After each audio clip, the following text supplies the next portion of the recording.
Okay, now we're doing question 2, and with this question we have to find the inverse of this matrix. So to do so, we'll set up a 2-row, 4-column matrix. The first 2 columns represent this matrix. The second 2 represent the identity matrix.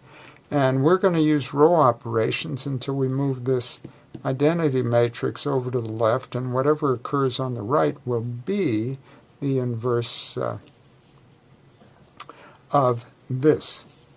So our first task is to get a 0 right there. So let's see, we'll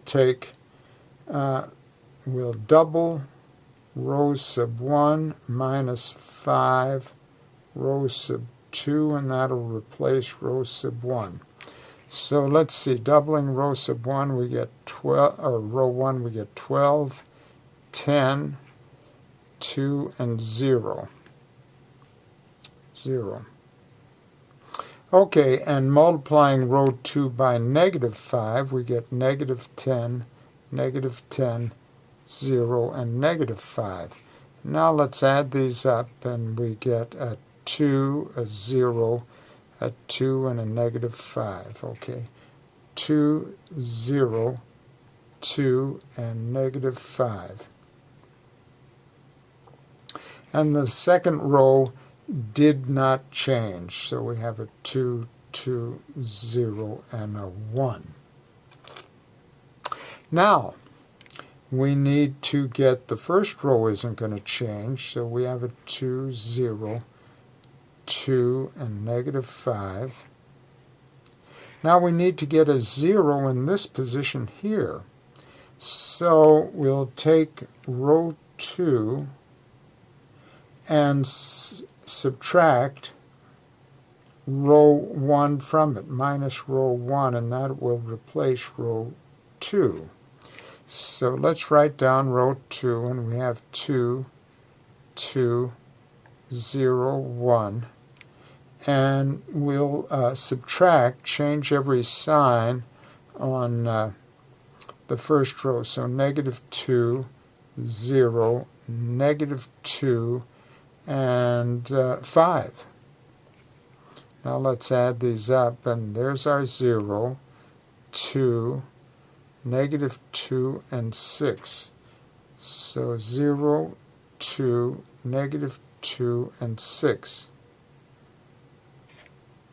Now, we need to get a 1 in this position, 1 in that position, so we'll multiply the first row by 1/2.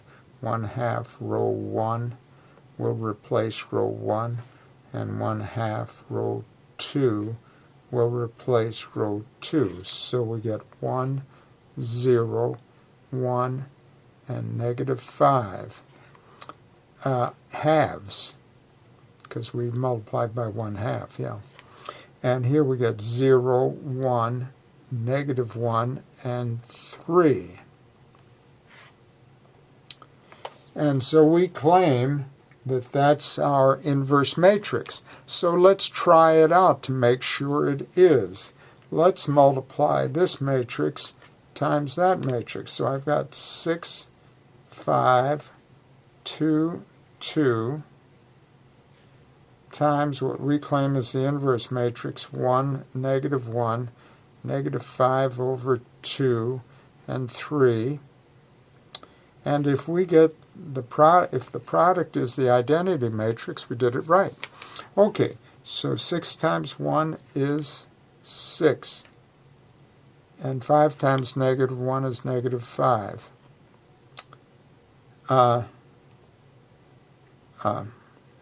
2 times 1 is, 2 times 1 is 2, and 2 times negative 1 is negative 2.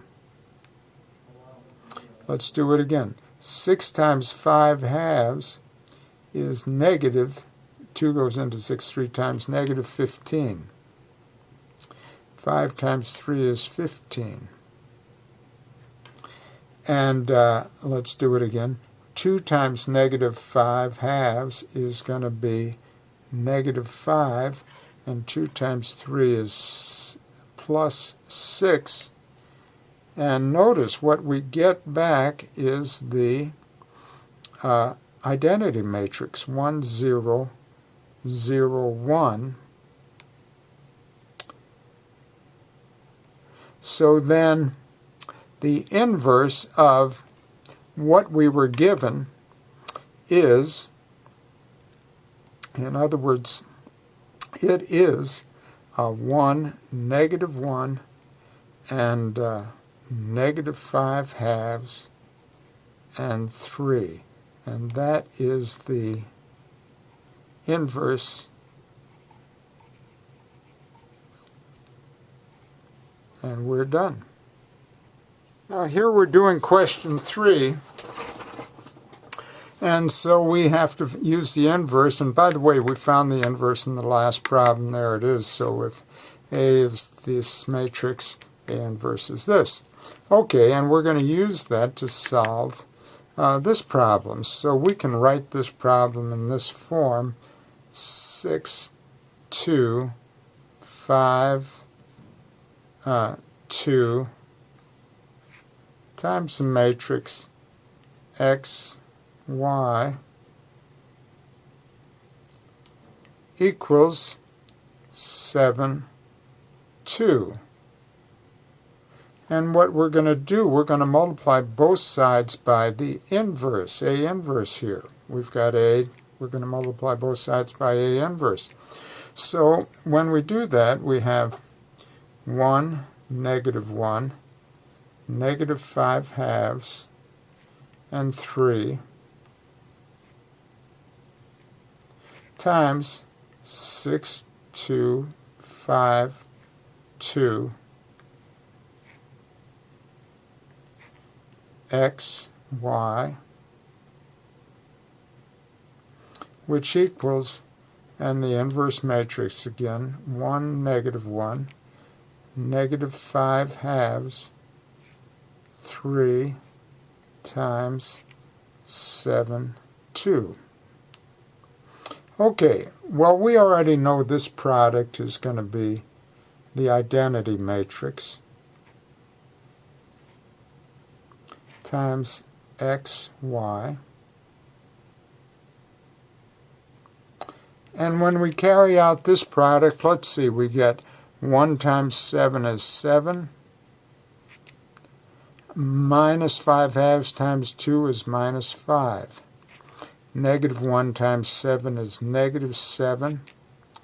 And 3 times 2 is 6. And let's find this product, and this product is going to be 1 times x is x, plus 0 times y is still x. 0 times x is 0, 1 times y is y, and that equals the sum of these two is 2 and negative 1. So consequently, we know that x equals 2 and y equals negative 1, or our ordered pair is 2, negative 1. Let's make sure they work. So 6 times 2 is 12 minus 5 times 1 is 5, or plus 5 times negative 1 is negative 5, and 12 minus 5 is 7.